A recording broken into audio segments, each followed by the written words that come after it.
Hello everyone, Kier here, and welcome to the InfiNOT Podcast. I'm focused on the casual nature of the game, and each week I discuss the new patch, the new card, and my feelings on the game. Let's hop into it. Okay, so this week we have a pretty chill OTA balance update. We have a new card in Ares, which we'll definitely cover.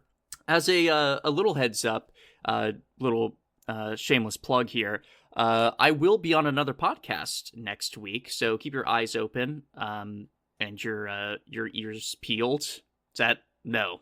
Anyway, I'll be on the Snap Decisions podcast with Joe, so if you're interested in that, you can check it out. I obviously can't promo it next week, or maybe I can. Anyway, let's actually get into the new stuff. So Ares is a 4/6 that says, on reveal, compare the power of the top 3 cards of both decks. If your total is higher, plus 6 power. So, assuming that you build your deck in a particular way, this is essentially a 4/12, which is big.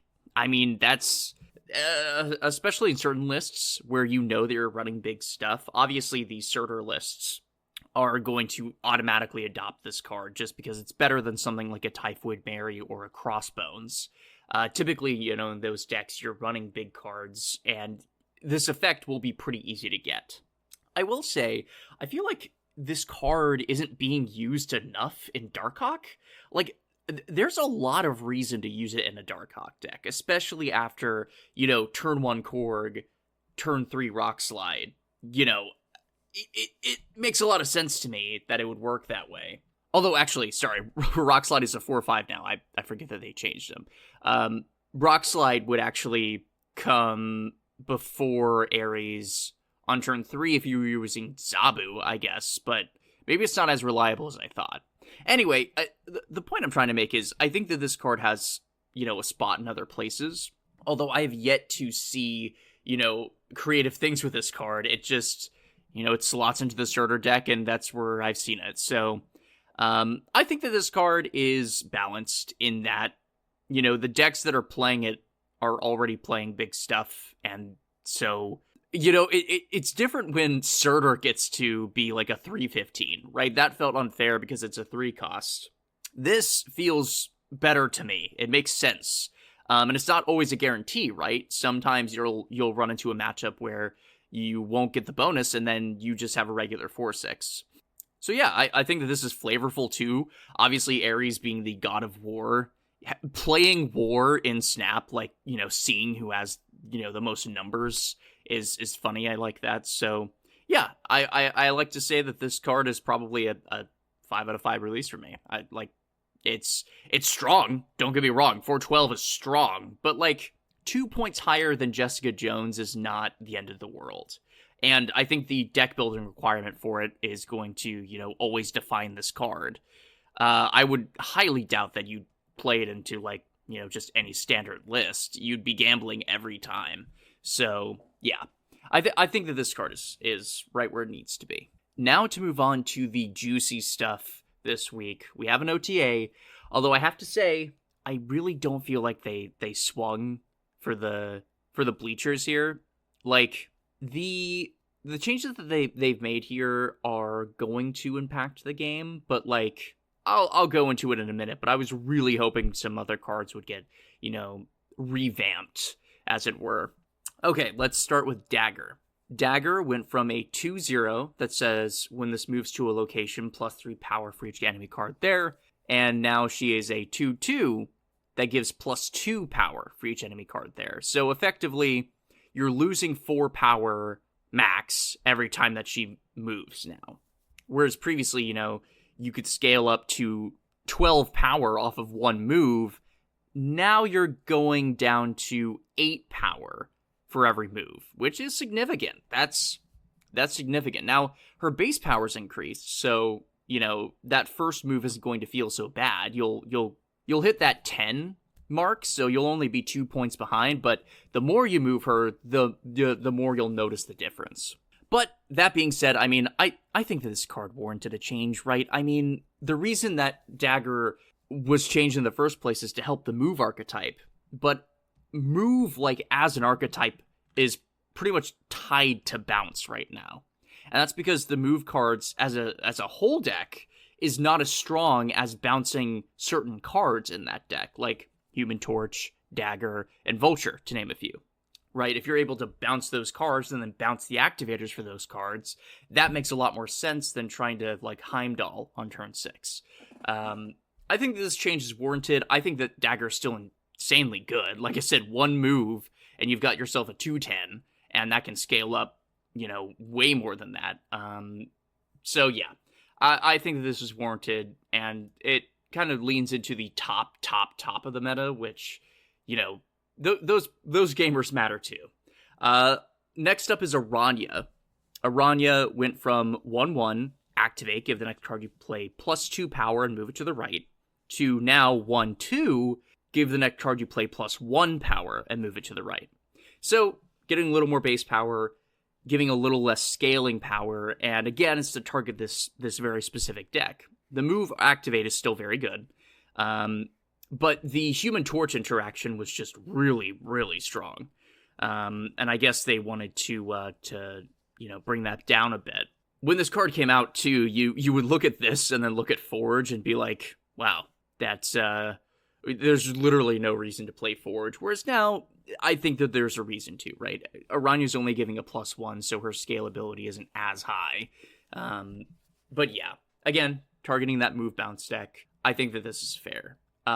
Next up is Spectrum, who's going from a 6/6 to a 6/7. And yeah, man, I was just complaining, I think, last week or the week before, that I felt like having Onslaught go to 6/8, and then Spectrum is sitting over her at a 6/6 when she hasn't been meta relevant in a long time, felt really off to me. I think 6/7 is a good place to be.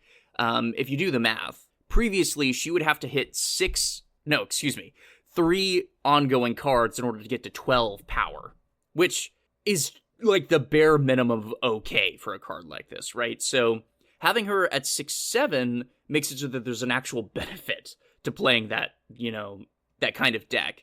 If you're able to play one ongoing card each turn, now we're talking about a 6/17, which is pretty good. Like, now we're talking like numbers, because you compare that to something like Blob, and now that deck archetype sort of makes sense.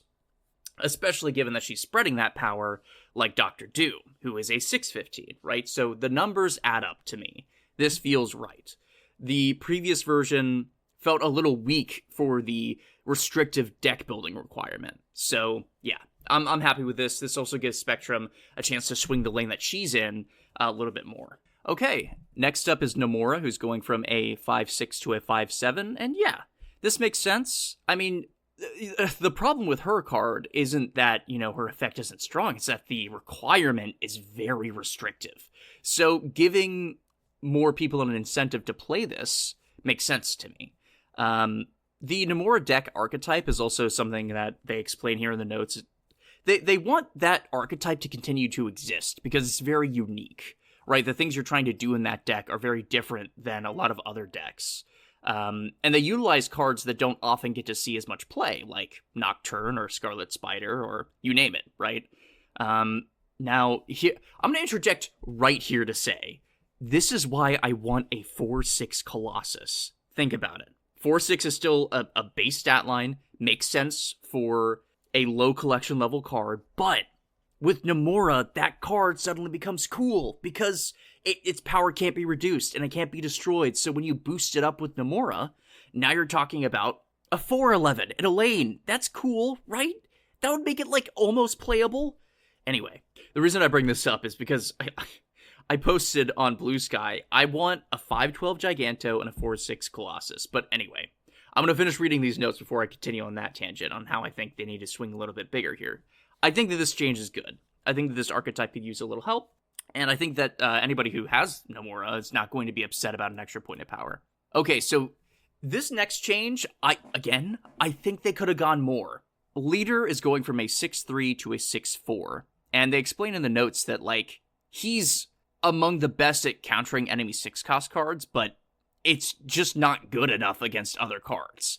And if you don't know what his current text says, because you haven't played the card in forever, He says, on reveal, copy the enemy cards with the highest power played this turn, but on your side. The reason why this card doesn't see play is because it has two glaring issues. The first one is that you need board space in order for this to work. You can't play it in a deck where you expect to fill the lanes. The second one is that it's the highest power card, but some cards are really strong but don't have high power. Things like Mystique or Gore, right? Now, in that particular case, I'm talking more about like a negative deck that would be able to take advantage of that kind of thing, but you get my point, right? There are certain cards that are like going to dodge Leader's effect, and if you're playing against an archetype that plays a bunch of little cards, then you're not going to get the same benefit.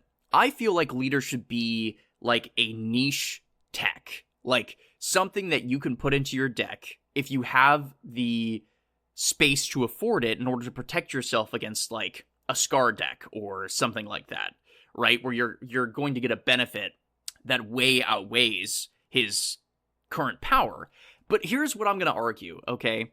Leader at a 6/4, even optimistically, does not meet the stats of other 6-cost cards, right?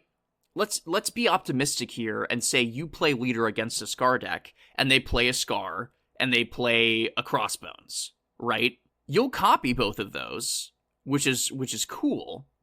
But again, if you don't have the board space, then he's only going to be a 6/14 when the enemy just played, 20 power. And this gets even worse when I compare it to other decks, right? Like, let's say the highest power card they play is a demon.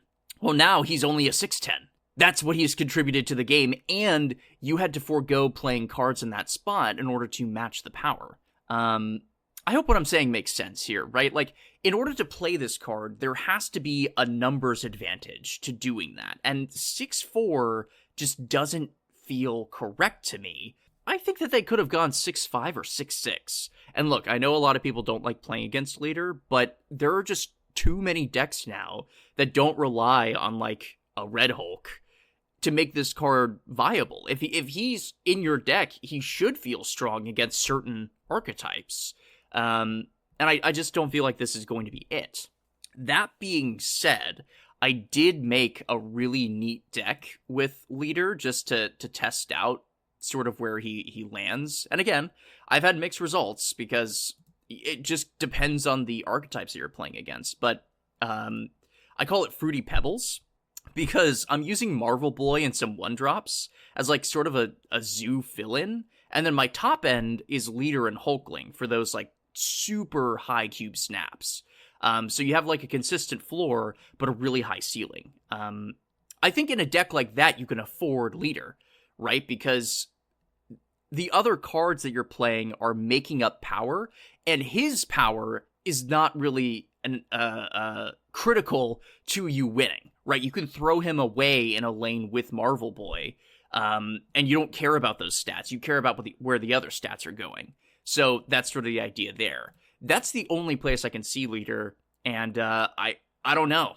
Maybe those Leech Leader decks come back, but I kind of doubt it. I think that this card it needs some extra help. Okay, the next change here, pretty simple. Sandman is going from 5/7 to 5/8, and I think this makes sense, right? He's definitely not the card that he used to be, and the benefit of playing this is not as high as something that used to be a guaranteed way to, like, make sure your opponent has something to match your 6-drop. Now, I mean, there are plenty of cards that can do that. I mean, we were just talking about Dagger, right? You play Dagger and Iron Fist, and that's easily matching whatever 6-drop you put down. So I think that this is warranted. I would be a little interested to see if this brings back, again, that Leech Leader deck. I haven't checked the stats on it, but maybe there's something there that I just don't see. Next up, Miss Marvel is going from a 4/4 to a 4/5. And yeah, this is fine. This makes her a 4/15, sort of similar to where she used to be. I think the problem with Miss Marvel in a meta like this is just that, like, there's so many ways to disrupt her effect. She's ongoing, so any cards like Rogue, Enchantress, Red Guardian, all of those are going to be able to affect her. Although Red Guardian is going to be a little less effective with this bump in power. But then there are other things too, like Clog, you've got Killmonger, and even Hawkeye Kate Bishop gives you the acid arrow, right? So, like, there's a high chance that you'll be able to disrupt this effect. They mention in the developer notes that they want, like, they kind of hint towards having some sophisticated Namora decks with Miss Marvel, but I don't see it. I think what they're trying to say is, like, you go Miss Marvel, you go Namora, because you already have 2 cards in each lane, and then you finish off with, like, a Doctor Doom. But that's an ideal line, and it doesn't cover everything, and it's still subject to disruption. So, like, again, it's just like one of those things where I don't think it's worth it to play Miss Marvel right now. But maybe I'm wrong. There could be some cracked list that comes out. You never know. Luna Snow is going from a 3-5 to a 3-6, and these developer notes actually are really interesting because they say that a 3-6 with an ability that's often an upside is unusual, but with the performance of the 3-5, it implies rather strongly that the effect is either a lot weaker than we thought, or less useful to existing strategies. And that's fascinating to me, because I didn't get Luna Snow, but from the decks that I saw her in, it just seemed like okay. Like, if you put Hope in your deck, you would almost be better in every circumstance, because it's helping your opponent too. And a symmetrical effect like this can't really be manipulated in a way where you're always getting the benefit. I mean, you could do Luna Snow to Red Guardian or whatever, but I mean, that's a lot of commitment for an effect that, again, you could just get with Hope. So, maybe the 3-6 is going to make this more enticing, like a little bit of a more interesting wave. But yeah, we'll see if those changes matter. And yeah, just to round up my thoughts on this OTA, like, there are changes in here that I think are good. Spectrum, Aranya, and Dagger, like, those make the most sense to me. These other ones are just, like, really safe and don't really, to me, scream that they're going to change what people are currently playing. Like, I would really like to see them swing a little bit bigger, like a 5/12 Giganto, right? Because to me that's interesting, because you could go Shuri into Giganto into Red Skull, and that would be an okay, or not Red Skull, Taskmaster, right? That would be an okay combo. Or you could do, like, what about a 3/5 White Queen or something? Just like really swap it up. Take some swings at some cards that are just languishing. I was so happy to see that Mr. Fantastic was changed. I was really hoping that they continue the trend, but I don't know. These changes don't seem particularly, like, game-changing to me. They just seem like, whatever, same old, same old. So, yeah. Who knows? Things could definitely improve in the future, and I'm obviously looking forward to the character mastery patch that's coming, supposedly, sometime this month. That's all I have to talk about today, but thank you for listening. Don't forget to rate this podcast. It does help me out. And if there's one thing that you can remember, it's that I'm InfiNOT. Thanks for listening.